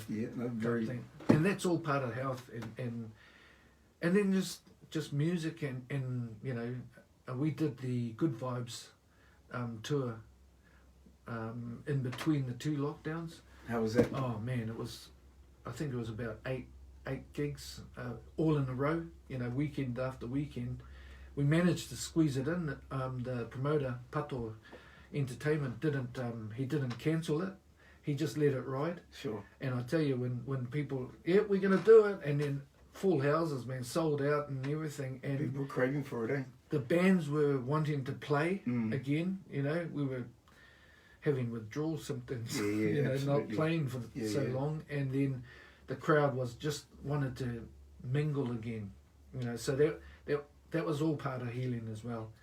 So over that time, there was lots of musicians that kind of delved into that live COVID stuff. How was that for you guys? Yeah, well, technically, you know, it was jumping in and out, you know. Oh man, it was all cool when you were talking, but once you started to play, and it was just unplugged in the lounge, you know. And once you started playing, it was jumping. So what we've actually done now is, now that we're allowed, we've put gigs on in the backyard. Yeah, I saw that up on Facebook, but that's awesome. Yeah, backyard jams, and it's once again just celebrating the community. You know, celebrate, man. That's what it is for me. Yeah, I think that's kind of what that time did for me. You know, there was a chance to get to know neighbours. Yeah. Because there was time and everybody was home, everyone was in the same place. You walked around. Even though it was, you know, it was designed for the kids, man. I like those teddy bears, you know. They were in the windows, you know, just that it was there for the kids. But you thought, well, you know, if it's a bad time, but you could see that people kind of united to try and either beat it, or be together in that struggle. Yeah. You know, which I quite appreciated. It was nice. I was studying during that time, so I quite enjoyed it. And I was actually quite against going back to school, because I thought if I could stay home and give my music degree, then I'll just stay home and just do music all day rather than have to go to school. But you know, they've dragged us back into the classroom, which is cool. Actually, I got my final test this afternoon, a 2-hour test from 1 till 3 with Carl Benton. Teacher Carl Benton at Mains. You'll pass. Nah, slipping a little. No, but one of the beauties of being at the school for me, bro, is being able to actually pick up the knowledge of how the ABCs of it work, which has just made me a better musician from not knowing that before. You might be able to hear stuff or hear notes and sing stuff, but just the actual knowing the stuff and the names and where they go and all the, you know, accidentals and bits and pieces. And it's you know, to go back to school at 54, bro, was massive, great for my brain. I'm loving what it's doing for my music and the stuff that we're doing, which I think is lets me appreciate. And that's why I'm asking the questions that I am, because of how it all fits into what I'm doing. So I thought it's nice if Mains is going to give me a radio show to be able to talk about stuff I need to learn at school, bro. You know? Yeah, I mean, what I'm talking about is really ground, roots. Yeah, bro. And it's about celebrating who you are and digging back, going deep into the community and stuff like that, which anyone can do. Yeah. If they know about You're it. conscious in that way, and you want to give back in that light, give back with that. There's no ego associated to that. You just want to help. And I guess a person that kind of that your way of thinking kind of aligns to the way that I hold. Just the way that Bob Marley philosophy was just about just trying to make the world a better place. That's it. There. That's a thing that resonates with me. That's why I think I'm kind of part of this beautiful world, is just to try and make it a better place, bro. Because it's special. There's if the value of life is about money, then there's only a few people in this world that have got tons, and they got more than everybody else. But that can't be the measure of your happiness, or can't be the measure. Of, money shouldn't be the measure of your success. Find what makes you tick. Yeah. And then find little things, find beautiful things like this that help you enjoy that time, enjoy your time, because it's like you say, it's a short little journey that we're on. But when you're gone, you're gone. You'll be remembered by your friends and by your whānau. But make the most of the time that you got, man. Yeah. You got to start and the finish, and it's journey. The journey. What you do on your journey. That length of road that you've got, man. Make the most of it. It's a philosophy that I've advocated for a long time. Travelled up and down the country, talking with kids about chasing dreams, bro. Yeah. Chase them. Whatever it is. If your dream's different to other people, then that's okay. And I would, the only way that I could talk about those things was to talk about the love of music from being a 6-year-old, 5-year-old, listening to, for my dead sisters sing "Blue by You," harmonising, getting all those goosebumps and all those sorts of things from the magic of music, bro. Well, to me, music is the drug. I mean, the buzz. I won't say drug. Yeah. But that's what it is for me, and it's a natural high. Sure. Sure. That's what it is, and you don't need any substance. I mean, that's just the vibration. Sure. And frequency. It's yeah. all in the music. Yeah. Absolutely. So what it does to you and how it makes you feel. That's why we like it when we put our music on, and really, that's where it's at. To me anyway. That's one big part of it. You got art and everything else, and all the other buzzes.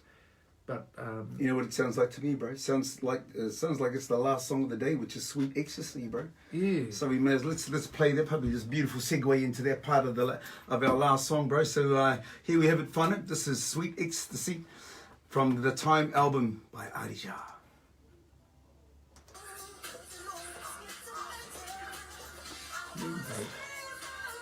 Hey, still playing the old song. Oh shit! I think they swapped over. I may have to refresh it. There we go.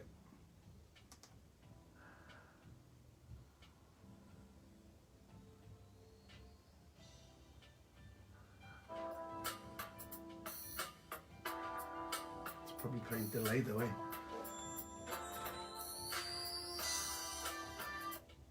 At least they can hear it now. Oh, thank you for joining us today too, whānau. This special guy over here, Mr. Raymond Monga. Man, what a pleasure, bro. What a pleasure to talk music. Talk about your music with you, bro. Far out. Feel blessed, bro. Thank you very much, bro. For the invite, Man. So have you done many shows like this over the years? Have you done many shows like this over the years that have broken down your music? Not really. We've talked about the songs and stuff like that, but not breaking it down to the influences, Yeah. Cool, bro. Yeah, that's why I thought it would be a good show for our whānau to, get to meet you. They know you're on stage and there music videos. They listen to you, And I think there's something beautiful in that to understand the magic, where the magic comes from. Yeah. What influenced you to do it and how you did it. And what, I think that's, So yeah, thank you, bro. And I chose the songs that are kind of unknown. You know, like this one and Way Around You, Word to the Mother. Yeah. Great songs, bro. I mean, because the commercial stuff is going, we don't have the time to sit and listen to, you know, some people do. They play the whole album, you know. Yeah. But it's getting airplay for these songs, you know. It's like, well, they are good songs. Yeah. It's not just throwaways, you know. They just didn't get the opportunity for the airtime, you know, and now they do. Awesome, bro. That's awesome. The 2 hours has gone fast, eh? Yeah. Bro. That's good. Well, it's good timing because we're going to talk about this song now. Yeah. Yeah, another 10 minutes. Oh yeah, cool. Tons of time. Yeah, I think the way I've structured it, Legend, it gives us enough time to hear it, talk about it. Yeah. You know, which is cool, bro.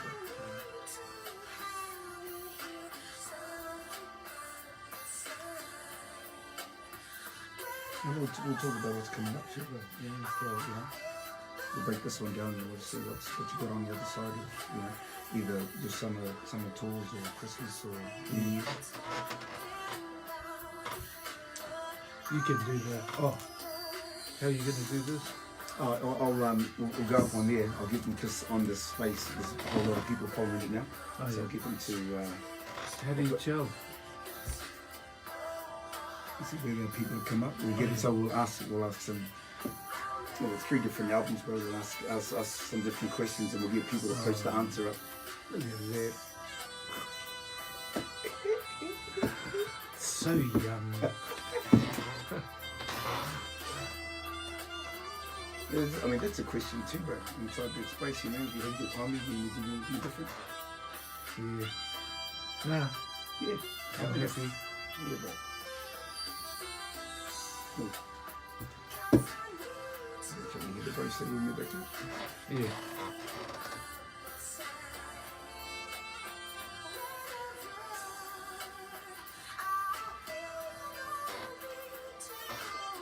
The delay's not much, eh? Not much delay between what we hear and here and here.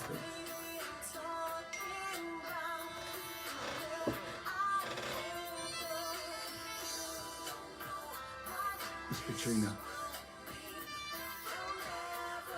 Katrina's helping me get some artists. Oh yeah? Yeah, she just gives her text.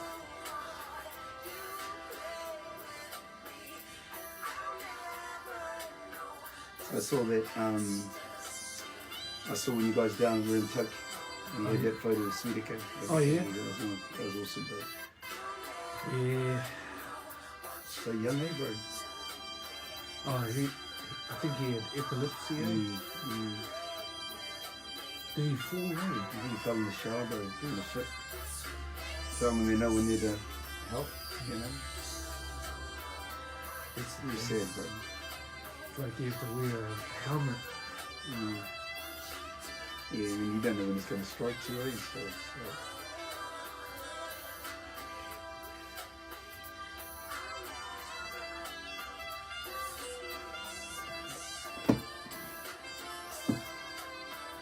Oh, lovely.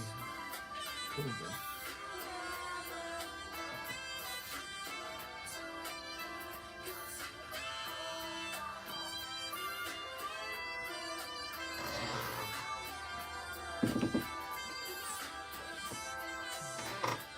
Shit. beautiful. There you have it, Whānau. What a beautiful, beautiful song. Nice to hear you reminisce through that, brother. As I saw you pick up this album over here, Whānau, with photos of Ryan and Betty Ann when they were young, when they were babies. And yeah, some amazing memories there, bro. And because we are going to give these away too, Whānau. So, bro, because we've got 3 albums, we'll give them to 3 different people. Now, do you want to give them to 3 different people or 1 person? What are your 3 thoughts? different people. 3 different people, bro. Okay, so whānau, that those of you that are listening in, you have a chance, actually, and so for today's show, we're specifically going to use it for those that are watching live on Facebook, for those that know that the show's out there at this particular time. And so we'll get you to ask a couple of questions, bro.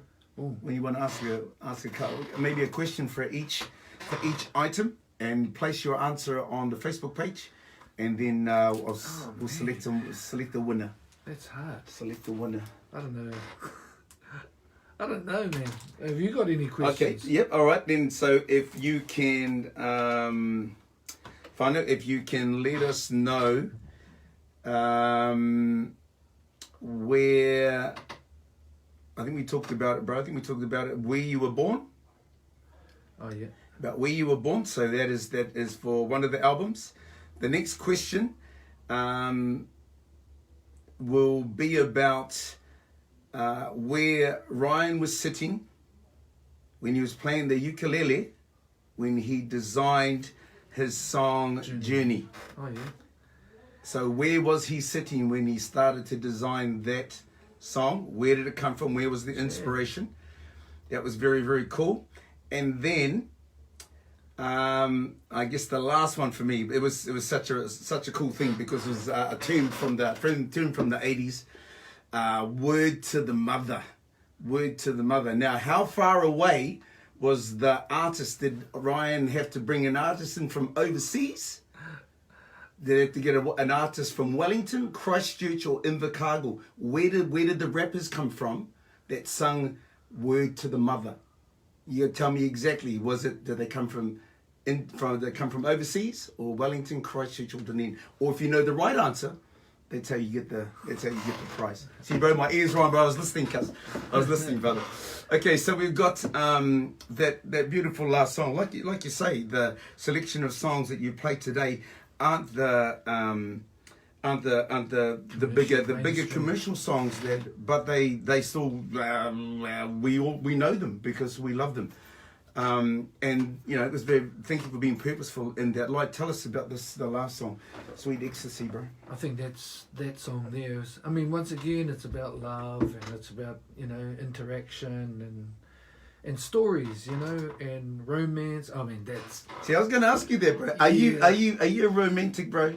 I am, man. That's awesome, bro. See, the people's got to know that, bro.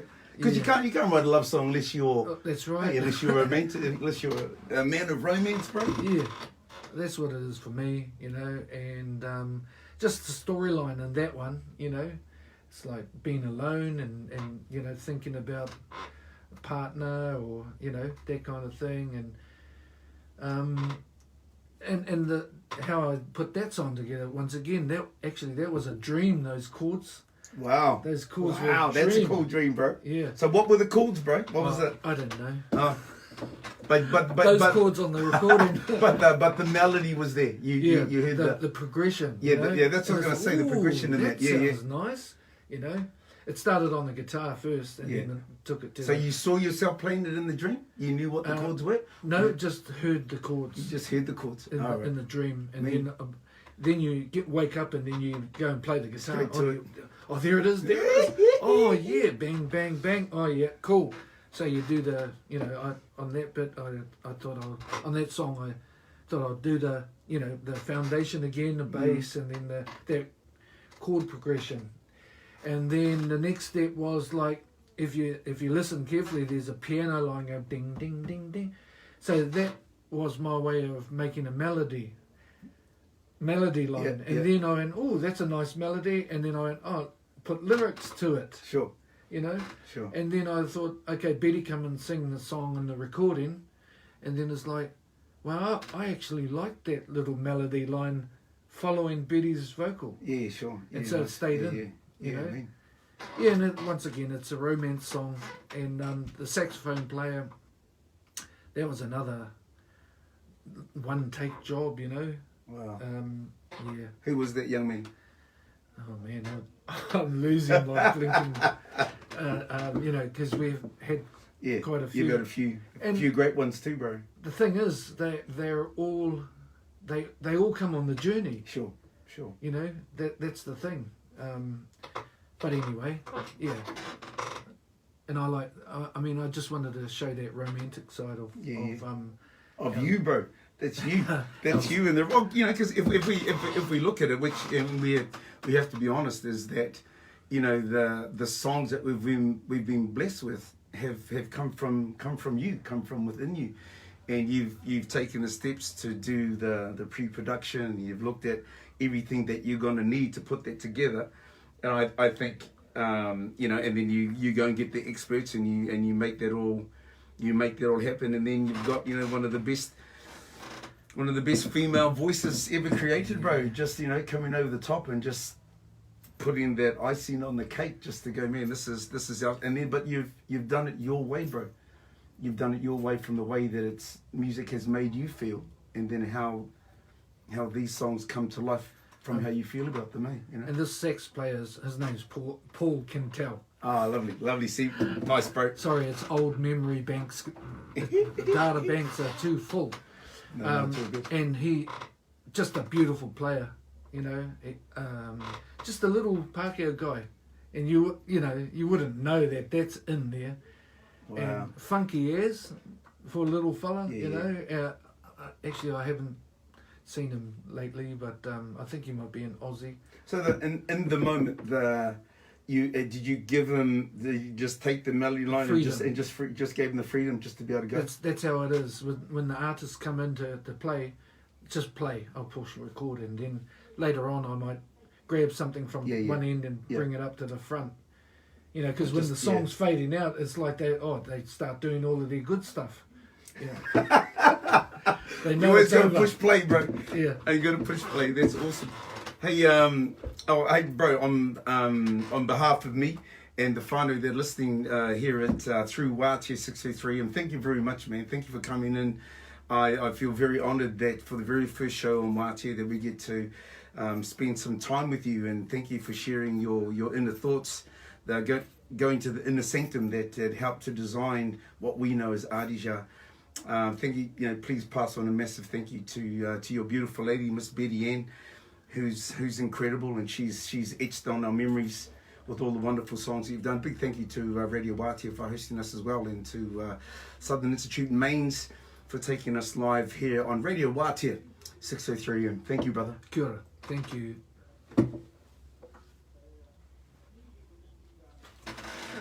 Straight to the 12 o'clock news.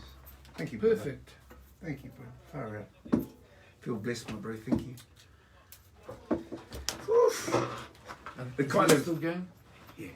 The kind of thank you, whānau. Give it up for brother Ryan. Too good. I'll get a couple of photos of that. That's okay with you, my brother. Yeah.